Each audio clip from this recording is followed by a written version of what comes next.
Passamos a apresentar Confidências de um Inconfidente. Adaptação de Amilcar Del Chiaro Filho. Coordenação de texto, Sidney Carbone. Djanira soube que Tomás foi pedir consentimento ao governador para suas bodas, e um grande rancor lhe acendeu no peito. Maciel envenenou o ânimo da mulher, dizendo que Tomás vivia a falar que após o casamento levaria Dalva e Antônio consigo. A antiga serva não relutou mais, pois se não bastasse o ciúmes doentio que sentia, ainda era assediada por espíritos perniciosos que viam nela um instrumento para usar contra Tomás. E ela pensava: ele me paga. Hei de fazê-lo carpir a dor da separação de quem mais se quer. Há de ver como as dores do amor são profundas.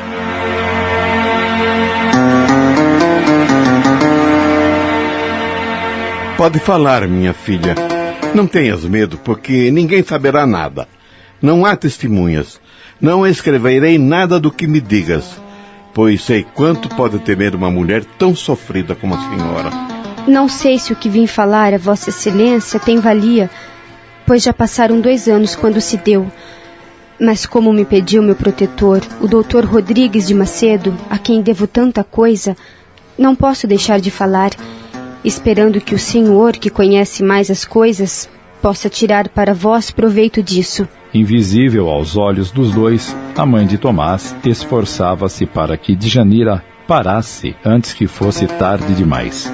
A ex-escrava sentiu um ligeiro mal-estar, mas logo se reequilibrou e continuou.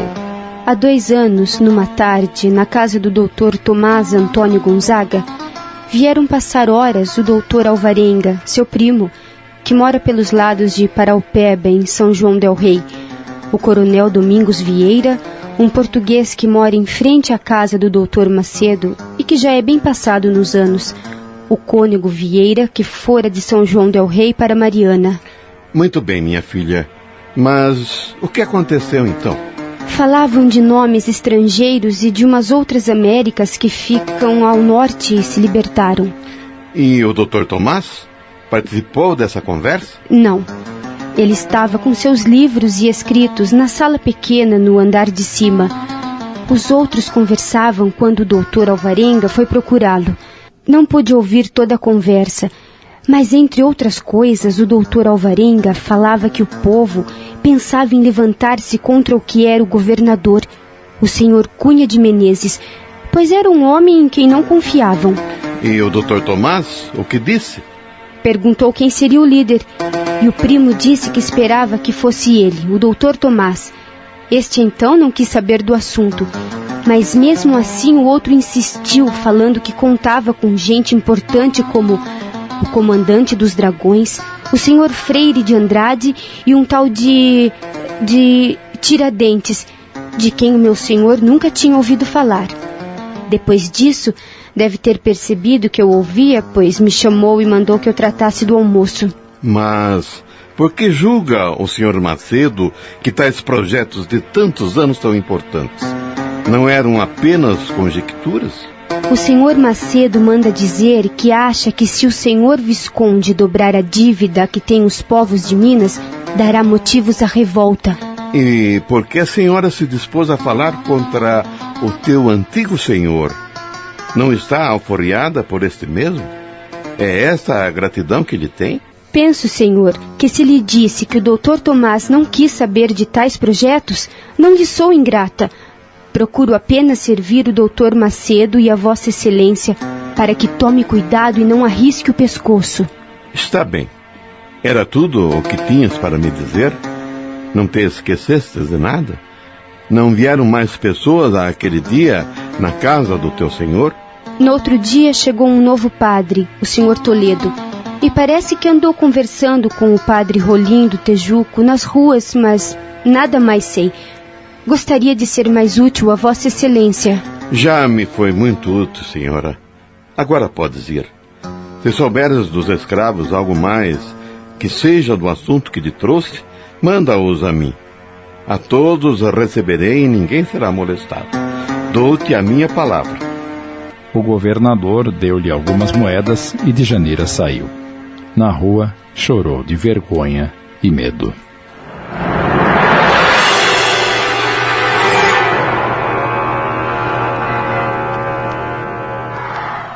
Enquanto isso, o alferes Tiradentes continuava a convidar a todos com quem conversava para participar do levante.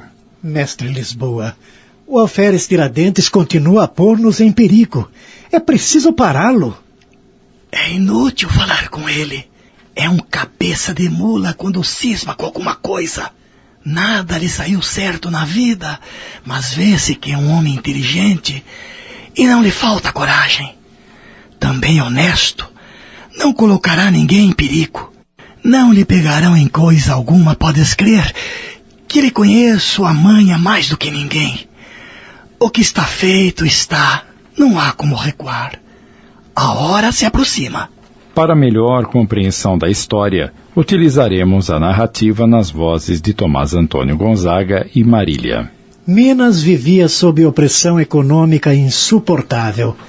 Éramos obrigados a comprar o sal de Portugal vindo pelo Rio de Janeiro, onde custava 800 réis o alqueire e pagava-se só para entrar nas minas 750 réis, ou seja, um acréscimo de 93% e mais as despesas com perdas e transportes, que elevava o preço para 3.600 réis o alqueire. Ora, o sal era indispensável até para dá-lo ao gado. O ferro era comprado por um preço absurdo.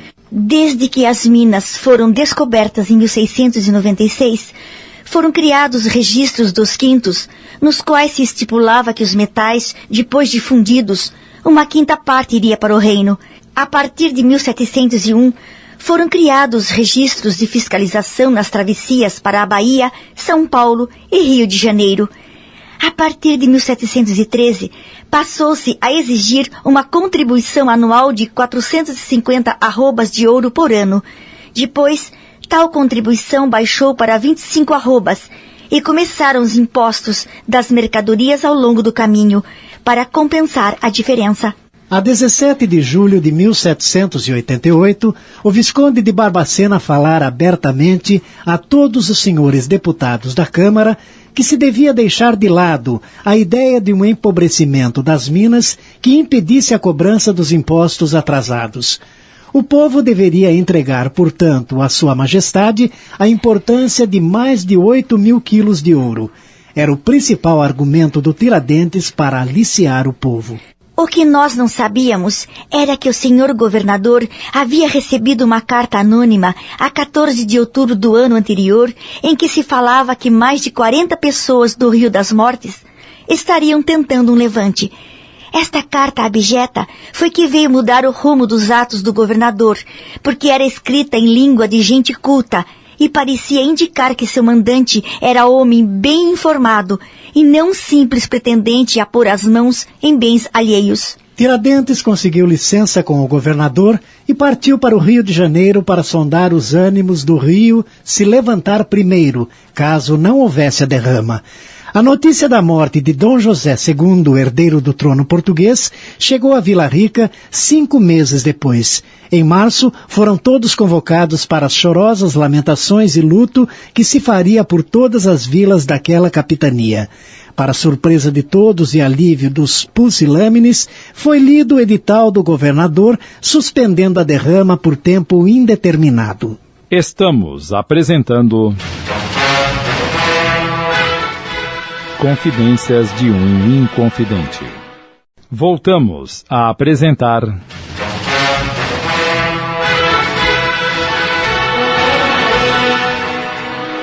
Confidências de um Inconfidente. Adaptação de Amilcar Del Chiaro Filho. Coordenação de texto, Sidney Carbone.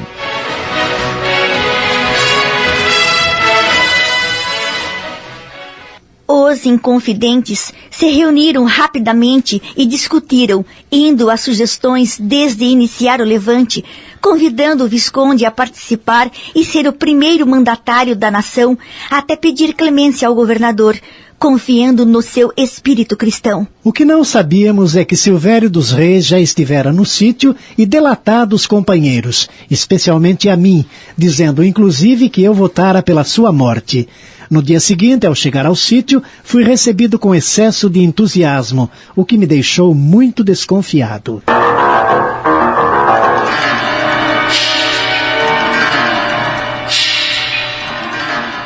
Mas que prazer inesperado, Dr. Gonzaga. Sempre é tempo de se ter uma conversa inteligente nesta casa. Antônio, avise a senhora Viscondessa da chegada do doutor e providencie que nos preparem um chá com bolos. O servo se afasta. Vamos entrar, doutor. O sol está quente e lá dentro ficaremos mais à vontade. E então, o que deseja o senhor desembargador? Congratular-me com um homem de bem que não mede esforços para fazer felizes quantos dependem de si nesta capitania. Estás a me louvar? Em que mais tenho sido tão feliz, já que não é outro meu intento? A suspensão dos impostos o povo se regozija. Tem em Vossa Excelência um pai, um protetor. Falam até em erguer uma estátua em vossa homenagem. Ora, o senhor exagera meus méritos. Qualquer um teria feito o mesmo. Nem é menos verdade que isto vem sendo protelado ano após ano. Esta vossa atitude comprova a grandiosidade do vosso coração. E não há por que ser modesto, porque, pelos modos como as coisas vinham andando, tudo ia de mal a pior. Repito que exagera na minha bondade. Sou apenas um vassalo de Sua Real Majestade. Apenas cumpro as determinações dos ministros e procuro fazer tudo pelo bem de Portugal. Tomás percebeu que o Visconde já tinha escolhido seu partido, mas não estava disposto a desistir. Continuaria sondando o governador. O chá foi servido e o Visconde falou de botânica. Francisco Rabelo entrou na sala e parece que o governador ficou aliviado. Depois de horas de conversas inúteis, Tomás tomou a iniciativa. Penso, senhor Visconde, que me julga impertinente por demorar tanto a falar no assunto que me trouxe, mas assuntos particulares são delicados. E como preciso falar-vos das minhas bodas com Maria Doroteia, gostaria de, sem ser indelicado, pedir ao ajudante Rabelo que me perdoasse a falta. Em todo caso... Claro. Nem pensei por um instante que a presença do senhor Rabelo ferisse a nossa intimidade ou te incomodasse. É que são assuntos de tal natureza tão particulares que me constranjo. Não precisas te desculpar. Eu é que tenho sido estúpido. Mas o senhor Rabelo é um cavalheiro e entende. Sei que procurará outros afazeres. Rabelo retirou-se e o governador enxugou a testa com um lenço de cambraia.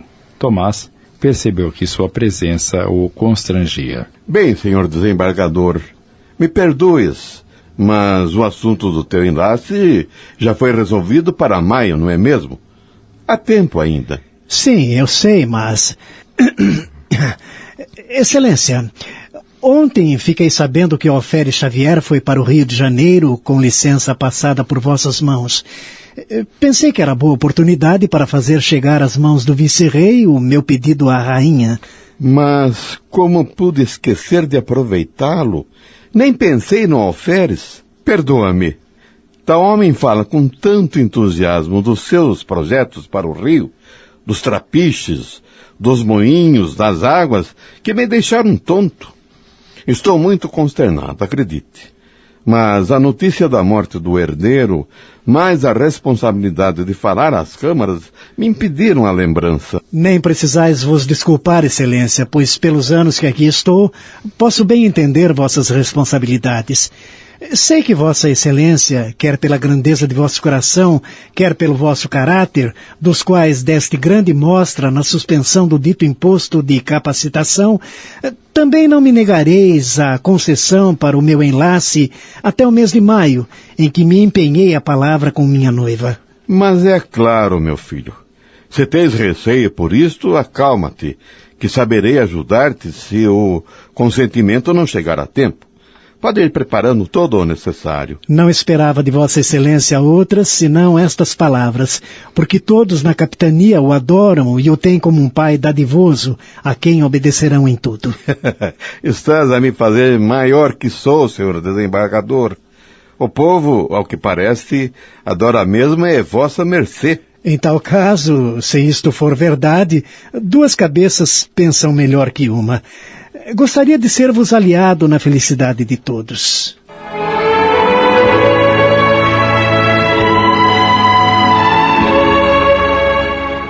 Continuamos acompanhando o desenrolar dos fatos dessa importante fase da história do Brasil, quando os habitantes da região da capitania de Minas enfrentam as pressões do reinado português no que diz respeito aos pesados impostos sobre a exploração dos minérios valorosíssimos. Além disso, a hipocrisia e a mentira, a falsidade e o egoísmo ficam patentes, mostrando o ser humano traindo e violentando seus semelhantes para obter vantagens materiais e de mando, como ainda hoje acontece, embora dentro de uma realidade mais avançada. Parece-nos importante observar como, nos dias de hoje, a sociedade já vive dentro de padrões mais dignos e respeitosos, com direitos e deveres mais equitativos, quando governantes e governados respondem por suas ações dentro de legislação abrangente. Precisamos acreditar claramente que nosso futuro, como seres humanos e como sociedade, será o que fizermos hoje, porque nos episódios que estamos acompanhando, percebemos como o sacrifício de muitos permitiu as mudanças para melhor que hoje o planeta apresenta. A felicidade só pode existir quando nossa consciência apresenta quadro de paz pelo dever cumprido e pela luta para o bem de todos. Na próxima semana conheceremos o final desta época dramática da história brasileira. Se tens receio por isto, acalma-te, que saberei ajudar-te se o consentimento não chegar a tempo. Pode ir preparando todo o necessário. Não esperava de Vossa Excelência outra senão estas palavras, porque todos na capitania o adoram e o têm como pai dadivoso a quem obedecerão em tudo. Estás a me fazer maior do que sou, senhor desembargador. O povo, ao que parece, adora mesmo é vossa mercê. Em tal caso, se isto for verdade, duas cabeças pensam melhor que uma, gostaria de ser-vos aliado na felicidade de todos. Um corpo há de ter sempre uma única cabeça, Dr. Gonzaga. Só sinto que já sejas desembargador da Bahia, sem que eu possa servir-me de teus préstimos tão valiosos na ouvidoria. Neste momento, o Rabelo voltou para buscar alguma coisa e o Visconde conversou alguns instantes com ele, dando ensejo a Tomás para refletir. O alferes Tiradentes tem razão. O Visconde é um político astuto e dissimulado. Esquivou-se de todas as abordagens que fiz para sondá-lo e convidá-lo a participar do nosso levante. A condessa não se designou a descer para cumprimentar-me, sinal evidente de que não sou bem-vindo. É melhor retirar-me.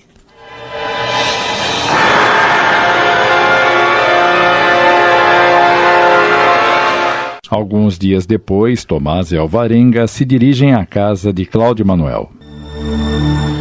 O Vicente Vieira está apavorado, pois tem ouvido cochichos dos escravos. Ele quer saber como nos defenderemos caso sejamos presos. Já não combinamos negar tudo? Se confessarmos, teremos que dar nome aos bois, não é mesmo? Mas sou por qualquer modo a favor de um levante, e quanto antes, melhor. Impossível, Alvarenga. O Francisco de Paula Freire está no comando da Cachoeira e parece que o governador vai despachar o Souza Lobo e o Parada de Souza e colocar no lugar Maximiliano Leite e Manuel Brandão. Como levantar o povo agora que estão festejando a suspensão da derrama? Impossível! O domingo de Ramos se aproximava e, com ele, as grandes festas da Semana Santa. Mestre Lisboa restabelecia-se da febre que o acometera e recomeçava a trabalhar na estátua de Marília. Tomás vai visitá-lo. Mestre, a estátua está angelical. Parece abençoar o povo. Entretanto, não a levarei. Se algo nos acontecer, quero deixar paga a tua obra e desejo que a entregues ao capitão como lembrança que eu ia lhe deixar quando lhe levasse a filha. Que pessimismo é esse, poeta? Acreditas que acabarão por não cobrar o ouro? Acaso o governador manda? Quando a rainha descobrir que estão a impedir que mais ouro chegue a Portugal, ordenará que se faça a cobrança. Cedo ou tarde os povos se erguerão, pois há limite para tudo. Deixa-te de pessimismo. Só tens razão em uma coisa. O clima não é favorável para o levante. E as milícias são covardes. Agora apressa-te. Logo é a hora da procissão do encontro. E prometeste a Dona Marília que a acompanharia. O governador irá à casa do capitão João Marinque após a procissão e tentarei atraí-lo para o nosso lado. Se o governador desconfia, por que permitiu que o alferes fosse ao Rio de Janeiro? Não sei. Gostaria de poder ler-lhe os pensamentos, mas sou obrigado a reconhecer a maldade das criaturas. Acho o homem vil, invejoso, perverso e falso. Pois esquece os homens e vai ver tua noiva, senhor doutor, que não se faz uma dama como ela esperar. Tomás foi à casa de Marília e conversaram sobre os preparativos de casamento. Marília falou-lhe de suas emoções com as festas religiosas de Vila Rica. Em seguida, acompanharam a procissão do encontro e ela chorou convulsivamente. Não chores, querida. Não vês como sofro vendo-te assim? Queres ir embora? Perdoa-me. Por um instante pensei em nós. Em como poderiam nos separar para sempre, nesses boatos que rolam de boca em boca. Também o sofrimento do Senhor das Dores nunca me comoveu tanto. Acalma-te, minha amada. Nada de mal vai acontecer. Vamos embora de Vila Rica. Sei que tu e teus amigos, bem como meu pai e meu tio, pensam em erguer-se contra a coroa. Não mintas mais. Tenho tido pesadelos incríveis. Vamos embora. Casamo-nos longe daqui. Partamos enquanto nos permitem. Aproveitemos hoje que todos estão distraídos. Marília, não fiques assim. Sabes o quanto preciso de ti para ter coragem. Não posso te atender. Fugir é colocar-te no opróbrio, na língua das gentes. É o mesmo que demonstrar covardia. Perderia meu posto, minha honra, e o que te daria em troca? Uma vida de eterna fuga? Não sabes o que me pedes. Além disto, nada poderão provar contra mim. Sabes que não desconheço as leis. Saberei defender-me. Quem sabe o governador, depois de desarmar-nos os intentos, não terá misericórdia. Não sei. Aflijo-me muito. Casar-nos-emos e iremos para Portugal, onde serás muito amada pelos meus parentes. Teremos nosso lar, nossos filhos. Nada nos separará, nem mesmo a morte. Nem a prisão, nem a morte. A noite cai. Precisas descansar. Tentarei sondar o governador Arceia. Sei que terá pena do nosso amor e não nos podará o voo nupcial. Tomás acompanhou sua amada até em casa e no caminho perceberam que elegante coche com cavalos garbosos com arreios de prata estava parado em frente à fonte. Depararam com o governador e logo armou-se uma discussão em torno do processo que condenou Jesus. O que acha, Vossa Excelência? Deve-se culpar a justiça pelo erro milenar contra o Salvador? Não creio, senhora. O senhor desembargador, o seu noivo, esquece que o próprio povo já fez seu veredicto. Judas, a figura sinistra sobre cujos ombros pesa o maior crime. Há sempre um Judas em todas as partes. Mas acho que já haviam acertado condenar ao Senhor Jesus antes da traição do discípulo infiel, não é mesmo? Caifás queria imolá-lo como cordeiro, mas acho que, de todos os que contribuíram para o martírio, pior foi Pôncio Pilatos, que, tendo em mãos o poder de salvar o Senhor, lavou displicentemente as mãos, aliando-se aos criminosos comuns, como Barrabás. Estamos apresentando Confidências de um Inconfidente. Voltamos a apresentar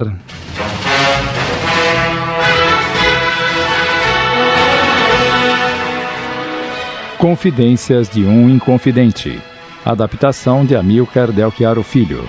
Coordenação de texto, Sidney Carbone.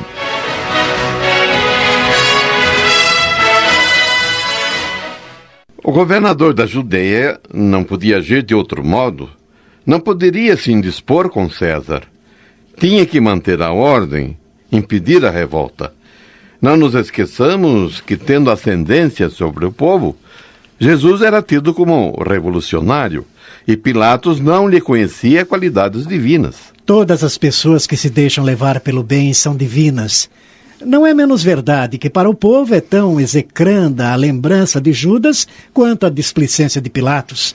Lavar as mãos é um ato que significa não ser bom, não tomar partido, deixando tudo pender para o lado pior. Sempre achei que os grandes têm mais obrigação de usar de misericórdia do que os humildes. Quanto maior o cargo que um homem ocupe, maior deve ser seu coração e sua clemência. Nem sempre é possível usar de clemência, minha filha. Procuro ter um coração generoso, mas o cargo sempre me exige sacrifícios de meus sentimentos. Tenho que pensar com a cabeça da rainha. Tanto pior, acredito, é o homem que, podendo usar de clemência e misericórdia, deixa de fazê-lo. Pior é este do que o cego, que não sabe quão grandioso é seu crime e que, ralando de remorsos, vem a tirar a própria vida. Para mim, Pilatos representa todos os homens de coração duro e indiferentes à sorte dos outros. Com o jogo de palavra, o mal-estar era crescente. O Visconde já não escondia mais o quanto essas palavras o feriam. Um brinde ao amor e à misericórdia.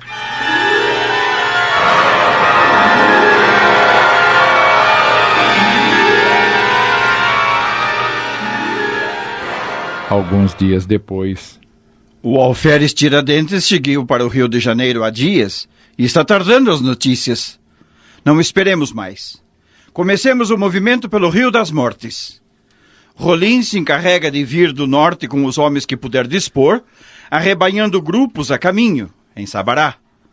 Eu mesmo irei à Cachoeira render o governador e o mandaremos embora. Lá em Cachoeira, não tenho a certeza de que o Francisco de Paula, vendo-nos de pé, se sublevará levando os outros. Mas se formos derrotados, o povo não se aliciará mais, pois a suspensão da cobrança o desarmou. Queimaremos plantações para que não usem nada. Fugiremos para as matas, reagiremos. E deixaremos aqui tudo o que conseguimos? E nossos entes queridos, como nos seguirão? Serão na certa vítimas da crueldade da guerra que instalarmos, não vês, Alvarenga? Vão se vingar de nossos filhos, nossas companheiras. Não, isto é um pesadelo. Parecia tudo tão fácil. E agora... Não pudeste ao menos tentar chamar o governador para a nossa irmandade, Tomás? Impossível. É o mesmo que pedir à cobra que pie como rola. Se eu pudesse lhe falar do levante, já seria alguma coisa. Mas não me deixe entrar no assunto, não permite que fiquemos a sós, afasta-se de qualquer tentativa. Tinha razão, Tiradentes. Seria melhor que cá tivéssemos o Cunha Menezes. Aquele safado jamais faria derrama também. Só cuidava de encher os bolsos e não era tolo que se metesse a ser mais déspota, sem que isso lhe rendesse lucros. O Beltrão esteve na Cachoeira e trouxe um recado verbal de Maciel. E qual é o recado? O coronel Silvério passou para outra banda. Seguiu para o Rio de Janeiro com instruções para o vice-rei. Aguardo ordens. Miserável traidor! Como confiar num homem daqueles? Se outros aderirem, tudo vai por água abaixo. Bem que eu disse que era melhor começar a luta agora! Sem o alferes, sem saber do partido do Rio de Janeiro, sem Tiradentes não conseguiríamos nada. Não há homem como aquele capaz de pôr brios nas gentes com autoridade para fazer todos olharem o chão. Esperemos então mais algum tempo até que o alferes retorne. Pode ser que venha com guarnições do Rio de Janeiro. Quem sabe não ficou sabendo que a derrama foi suspensa? Esperemos pelo alferes. Chegando ao Rio de Janeiro, Tiradentes procurou fazer contatos, mas encontrou relutância nos companheiros de farda. Percebeu que estava sendo vigiado dia e noite. Resolveu, então, pedir ao vice-rei para retornar às Minas. Ergueria as tropas lá mesmo. O fidalgo recebeu-o com ar despreocupado. És muito apressado? Não há razão para tal amargura? Quem sabe as câmaras podem reconsiderar a meu pedido. Chegando ao Rio de Janeiro, Tiradentes procurou fazer contatos, mas encontrou relutância nos companheiros de farda.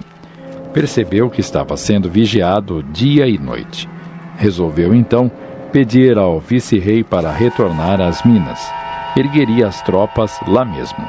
O fidalgo recebeu-o com ar despreocupado. És muito apressado?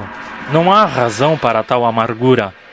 Quem sabe as câmaras podem reconsiderar a meu pedido? Não gostaria de incomodar Vossa Excelência mais tempo com tais projetos. Estou amargurado com a falsidade de alguns amigos, porque tenho percebido que sou seguido por todos os lados pelos homens de Vossa Excelência. Não sei por que tanta preocupação, pois não sou homem de valor e nem cabeça de importância. Prossiga.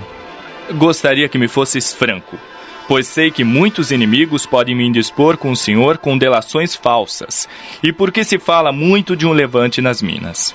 Bem pode ser que vos tenham vindo instigar contra mim para me alcançar e prender por desrespeito ou maldade. O vice-rei não esperava tamanha coragem num homem. Qualquer outro fugiria, mas não ousaria chamá-lo às falas por não o despachar de volta. A autoridade dissimulou, contendo a admiração, e disse: Ora, senhor Joaquim José, nem carece ter tantos cuidados.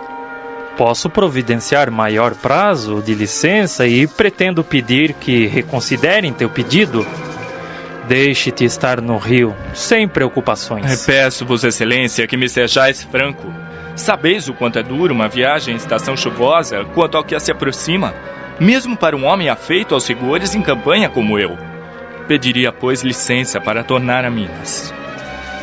E tira-me desta forma o meio de ajudar-te, senhor Alferes. Nem pense nisto.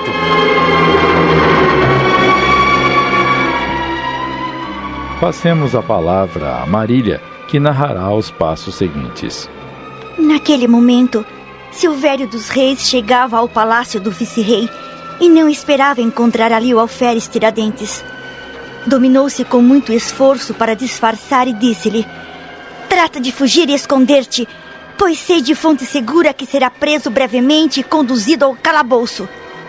O vice-rei, entretanto, não o deixou partir, porque pretendia prendê-lo. O Alferes traçou rapidamente um plano para escapar para as Minas, mas estava sendo seguido e cercado. Os amigos com quem contava não puderam ajudá-lo porque arriscariam a própria segurança, uma vez que também estavam sendo vigiados. Não encontrou Manuel Miranda e, ao voltar para a casa de Rego Fortes, viu que uma guarnição de dragões o cercava e levava preso o capitão. O Alferes pensou em atrair os dois homens que o seguiam e passá-los ao fio da espada, mas, alma generosa, achou que seria um crime desnecessário.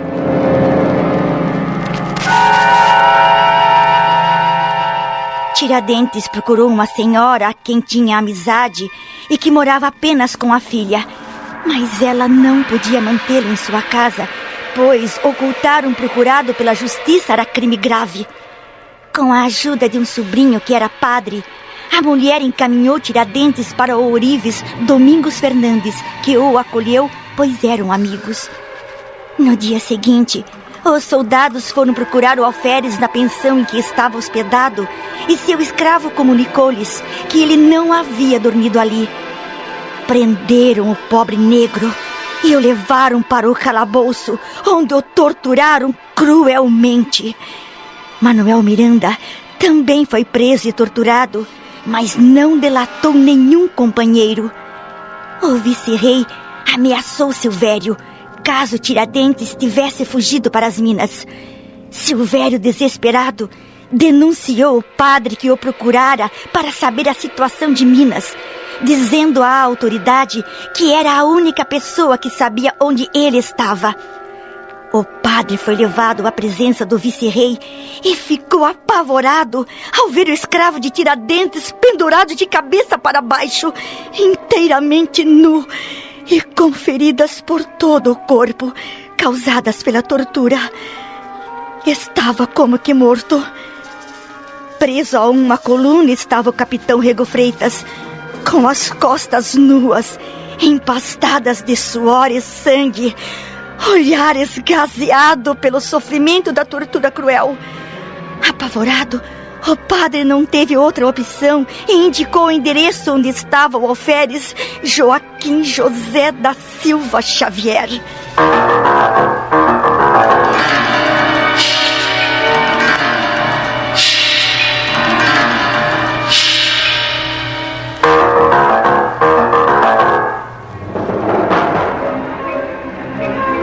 Escondido no sótão da casa, Tiradentes adormeceu. Felipe Santos e sua mãe vieram-lhe insuflar forças e coragem para o sacrifício. Felipe lembrou-os dos compromissos de outras vidas, dos muitos erros cometidos. Sua mãe o acariciava ternamente, enquanto o quarto enchia-se de luzes. Xavier despertou com o barulho da escolta que viera prendê-lo. Tomou do bacamarte e ocultou-se entre as cortinas do leito, disposto a reagir ao assalto dos militares. O alferes Francisco Vidigal Pereira lhe dá ordem de prisão e manda que ele se apresente. Tiradentes pensa em atirar, mas Felipe e sua mãe suplicam-lhe que não faça isso. Ele desiste.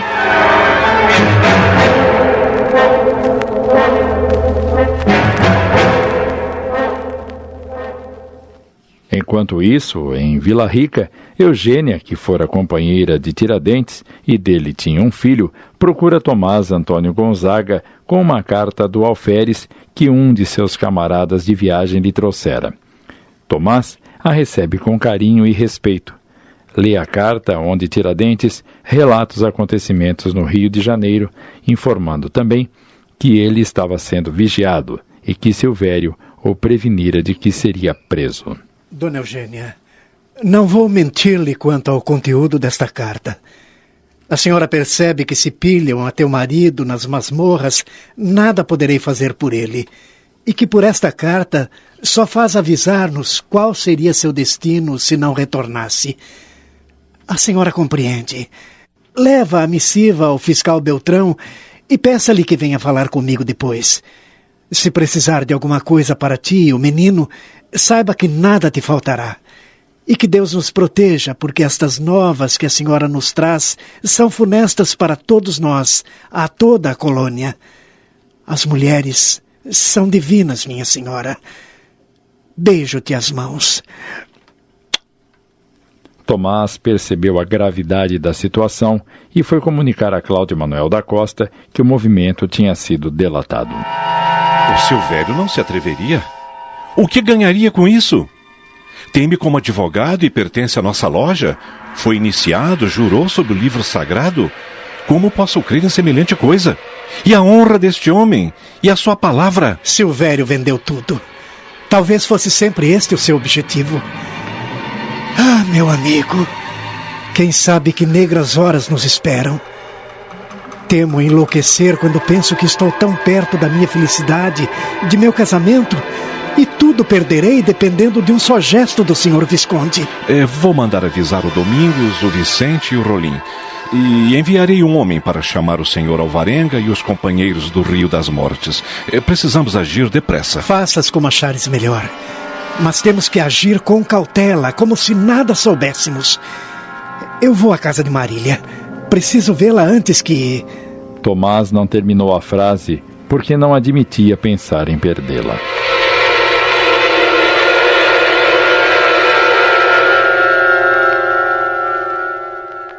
Estamos apresentando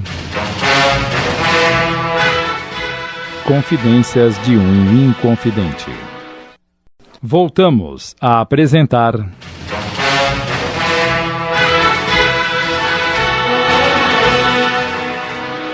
Confidências de um Inconfidente. Adaptação de Amilcar Del Chiaro Filho. Coordenação de texto, Sidney Carbone.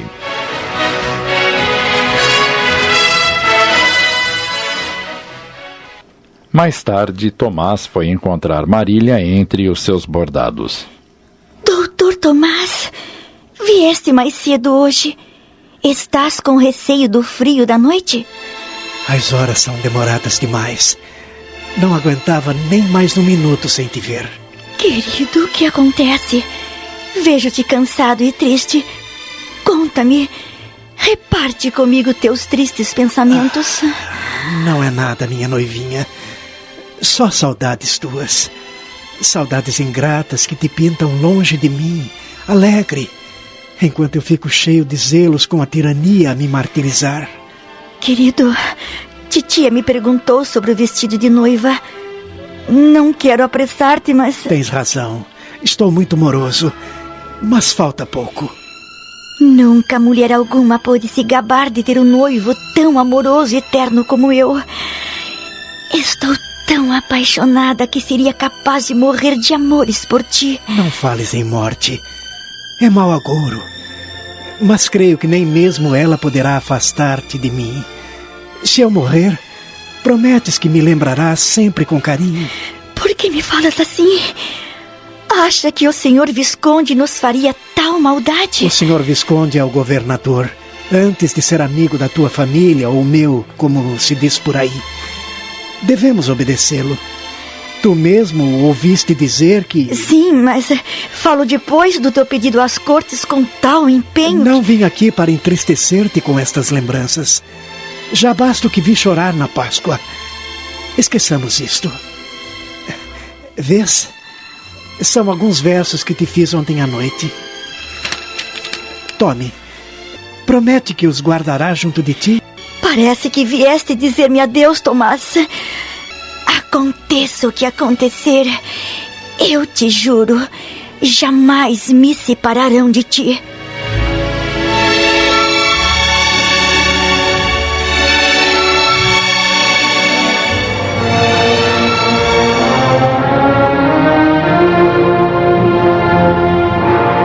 Enquanto isso, no sítio da Cachoeira, o governador articulava os seus planos. Já tinha a delação escrita do Silvério. Compilou mais denúncias, pois não lhe faltavam quem queria ganhar os favores. Muitos iam simplesmente para perder seus desafetos. O Visconde recebia-os com sorrisos e amabilidades e fazia-os escrever suas delações.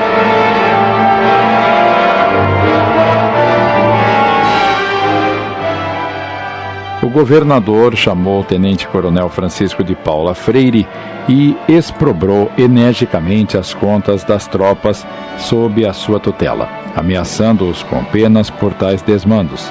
Informou que sabia do levante, que já provavelmente seu tio prendera o Tiradentes e que faria ele o mesmo, tendo apenas piedade de quem se entregasse em tempo em suas mãos. Francisco de Paula, vendo-se perdido, fez uma confissão apressada, suplicando clemência em 13 de maio, 3 dias após a prisão de Tiradentes. A 15 de maio, houve nova e acalorada reunião na casa do Dr. Cláudio Manuel. Faremos a revolução mesmo sem o Francisco de Paula, sem a derrama e sem o alferes. Queimaremos as plantações, envenenaremos as águas, procuraremos apoio de São Paulo e Bahia. O que mais temos a perder? Havemos de cumprir o que idealizamos. Melhor será aguardar, senhor Alvarenga. Nunca provarão nada contra nós. Você ignora, caro amigo, que há muitos delatores além dos anônimos. Não será apenas um jogo de palavras. Será preciso muito mais para provar que nada tínhamos articulado. No entanto, creio que negar é a melhor arma. Em caso de dizerem das nossas conversas, responderei que também achei graça nas mesmas insinuações que fizeram ao senhor governador. Por minha vida não o farás, Dr. Cláudio.